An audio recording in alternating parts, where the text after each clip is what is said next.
कि आदिवासी हमारे भाई बंधुओं की संख्या कैसे कम होती चली जा रही है। जो उनकी जनसंख्या इस राज्य में होगी जनगणना के पश्चात उस जनसंख्या के आधार पे उनकी सीटें को आरक्षित किया। वहाँ कोई लाइन लगा हुआ महिला लोग जिनका कटा पैसा और जिनका अभी तक मिला नहीं है, और कोई वहाँ पे सीधे बोलता है कि आप लोग जाइए सरकार से बात कीजिए, विधायक से बात कीजिए।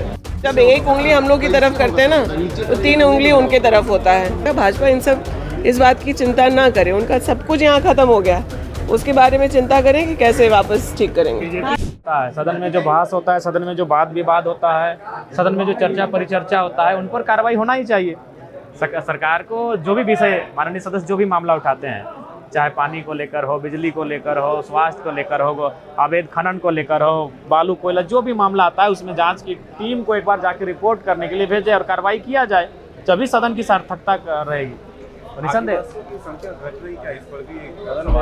देखिए, निसंदेह जैसा कि अनुमान है, क्योंकि एग्जैक्ट डेटा नहीं है अभी तो, लेकिन अनुमान है कि संख्या में ना सही प्रतिशत में गिरावट आई है।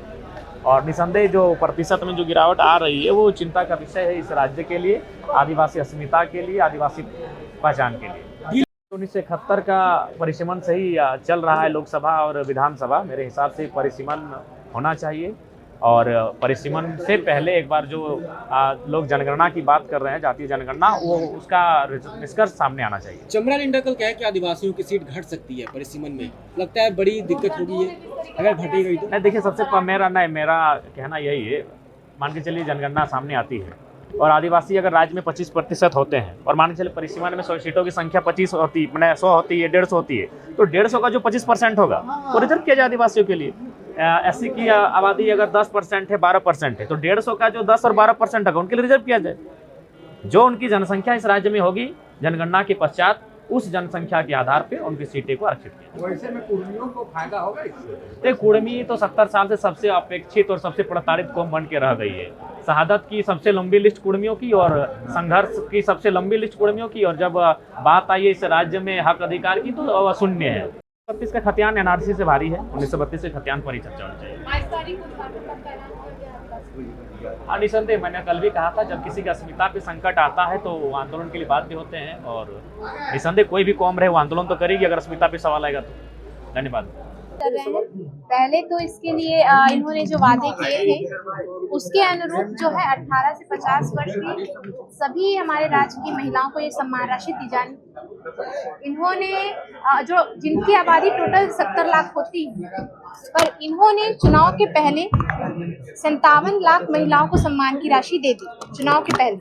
चुनाव के बाद ये नए नए शर्तें लागू करते गए, लाभार्थियों की संख्या कम करते गए, और अब जो आंकड़े निकल कर आते हैं उसमें पता चलता है कि 30 से 35 लाख महिलाओं को ही सम्मान राशि दी गई है। बाकी महिलाओं का ये अपमान नहीं तो और क्या है। राज्य की जो सरकार है बड़े बड़े बातें करती है महिला के सम्मान को लेकर, उनके स्वाभिमान को लेकर, उनके सशक्तिकरण को लेकर, उनकी आर्थिक रूप से मजबूती को लेकर, पर क्या ये सभी महिलाओं के सम्मान की बात कर रहे हैं? तो क्या इन्हें हक नहीं है हमारी और भी महिलाओं को कि सम्मान राशि उन्हें मिले? इन्होंने एक हेल्पलाइन नंबर भी जारी किया, अगर आप अभी उस पर कॉल करें तो अभी स्विच ऑफ आएगा। कल मैंने कॉल करके देखा था, अभी वो नंबर ही स्विच ऑफ हो गया। मैया जो है भटकने को अब आ गई, अब वो सड़क पर निकलेंगी, कहीं अंचल दौड़ रही हैं, कहीं प्रखंड दौड़ रही हैं, बस उन्हें दौड़ धूप करवाने के लिए इन्होंने ये योजना लाई और अपना कद ऊपर उठाकर ये कह रहे हैं कि हम महिला को सशक्त करने का काम। सरकार के मंत्री दीपिका पांडे बोल रही है कि बीजेपी के विधायकों से पूछिएगा कि भाई दिल्ली हरियाणा में क्यों नहीं मिल रहा, हम तो पैसा दे रहे हैं ना जो सही ला। इनका यही तो, जब हम राज्य के मुद्दों पर जब बात करना चाहते हैं, राज्य की समस्याओं पर बात करना चाहते हैं, तो ये चले जाते हैं दिल्ली, महाराष्ट्र, गुजरात, हरियाणा, ये सभी जगह घूम कर आ जाते हैं, पर अपने राज्य की स्थिति ये देखना नहीं चाहते। आप सत्ता जो ग्रहण किए हैं, आप झारखंड राज्य के लिए सत्ता ग्रहण किए हैं, आपकी जिम्मेवारी बनती है आप इस राज्य में सबसे पहले फोकस करें। अगर राज्य मजबूत होगा तो हमारा देश जो है मजबूत होता चला जाएगा। पहले जो आपने वादे किए वो तो निभाइए। बंधु की संख्या जो है वो कम ना हो। हम विपक्षी भी यही चाह रहे हैं कि आदिवासी हमारे भाई बंधुओं की संख्या कैसे कम होती चली जा रही है, कैसे संथाल परगना में जो घुसपैठी है आ रहे हैं, पैर पसार रहे हैं, हमारे आदि संस्कृति, झारखंड की आदि संस्कृति परंपरा को तबाह कर रहे हैं। धर्मांतरण गिरोह जो खुलेआम घूम कर धर्मांतरण करा रहे हैं। और फिर एनआरसी की बात होती है, मेरा अगर व्यक्तिगत अगर राय देखा जाए तो ये सही है। घुसपैठियों पर नकेल कैसे आप पाइएगा, उनकी पहचान कैसे करवाइएगा? एक तरफ आप आदिवासी भाइयों की, बंधुओं की हित की बात करते हैं, दूसरी तरफ आप राजनीति करते हैं।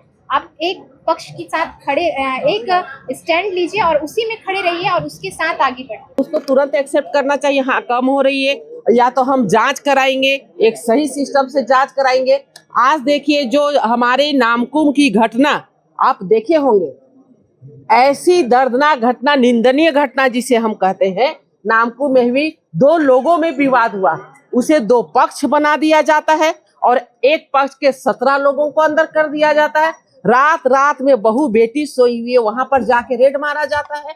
तो इस प्रकार कहीं ना कहीं जो सरकार की नीति है, सिर्फ और सिर्फ वोट बैंक की राजनीति करने के लिए आज हर एक लोगों को परेशान किया जा रहा है। आज हम कहते हैं जो दोषी हैं वो बख्शे नहीं जाए। आज नामकुम के जोरार बस्ती में भी जो दोषी हैं उन पे निश्चित रूप से कार्रवाई हो, लेकिन निर्दोष को, वो गर्भवती महिला को भेज दिया जाता है जेल, एक 16 साल की 17 साल की बच्ची को जेल भेज दिया जाता है। तो इस प्रकार की कार्रवाई की हम निंदा करते हैं और इस प्रकार सरकार को खुद संज्ञान लेकर के इस पे हस्तक्षेप करना चाहिए। सुनीता विलियम्स वापसी हुई है 9 महीने के बाद। बहुत बधाई, बहुत धन्यवाद, बहुत आभार की 9 महीने के बाद में आज हमारी जो स्पेस में गई, हम लोगों का नाम रोशन की, एक महिला होने के बाद में भी, और आज उनकी सकुशल वापसी हुई है। बहुत बधाई, आभार, और उनको स्वास्थ्य भगवान रहने की शक्ति दे, उन्हें स्वास्थ्य लाभ हो। हम उनको बहुत शुभकामना, साधुवाद देते हैं। देखिए, लोग इनको वोट दिए हैं, ये अपना राज के बात करें। बोले थे जितने भी 18 साल के ऊपर के महिला हैं, 18 से 50 साल के, सभी मैया सम्मान योजना के तहत 2500 देंगे।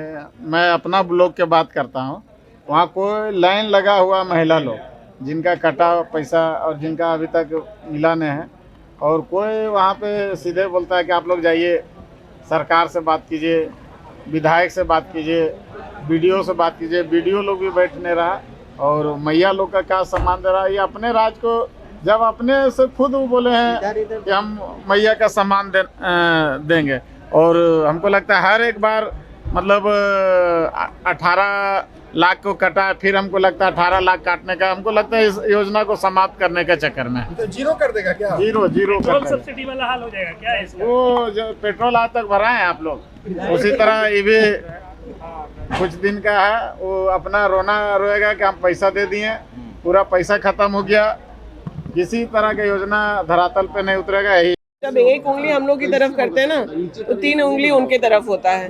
वो बताएं महाराष्ट्र में कर रहे हैं क्या कर रहे हैं, दिल्ली में क्या कर रहे हैं। पहले भी बताया गया कि जांच जो है किया जा रहा है, और जांच में जो लोग सही लाभुक नहीं होंगे उनकी छटनी होगी। उसके बावजूद इतने लाखों महिलाओं को पहुंच चुका है, बाकी का जांच पूर्ण होगा, उसके हिसाब से फिर उनको पैसा जाएगा। भाजपा इन सब इस बात की चिंता ना करें, उनका सब कुछ यहाँ खत्म हो गया, उसके बारे में चिंता करें कि कैसे वापस ठीक करेंगे। के पास ऐसे सांप्रदायिक मुद्दों के अलावा कुछ बचा नहीं।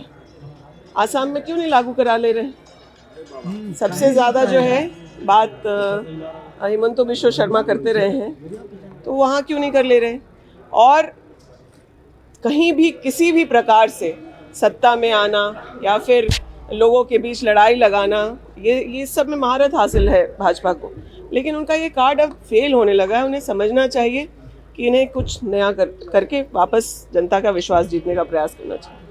मुस्लिम समाज का कोई पर्व होता है तो कहीं भी हिंदू समाज का धर्म को डिस्टर्बेंस नहीं करता, लेकिन हिंदू समाज के साथ ऐसा क्यों होता है? जब से इस राज्य में ये सरकार बनी है, तुष्टीकरण की राजनीति में इस सरकार के मुखिया और सभी मंत्री अंधे हो गए। मैं सुदीप जी का भी बयान उस दिन विधानसभा में जो है बाहर से लाइव में सुन रहा था, कहीं ना कहीं ये पूरी अंधा हो चुकी है और तुष्टीकरण की राजनीति ये सरकार को ले डूबेगी आने वाले समय में। मैं ज़्यादा परिवार से आता हूँ, तो भाई इन्होंने धर्मांतरण किया, तो जब इनके पूर्वज बांग्लादेशी रहे, इसीलिए मैंने कहा कि बांग्लादेश से ही आए, इनके पूर्वज बांग्लादेशी रहे। और इरफान अंसारी जी बांग्लादेश में कई संपत्ति बनाए हैं, लगातार इनका वहाँ दौरा भी होता है। तो आने वाले समय में इसका मैं खुलासा करूंगा।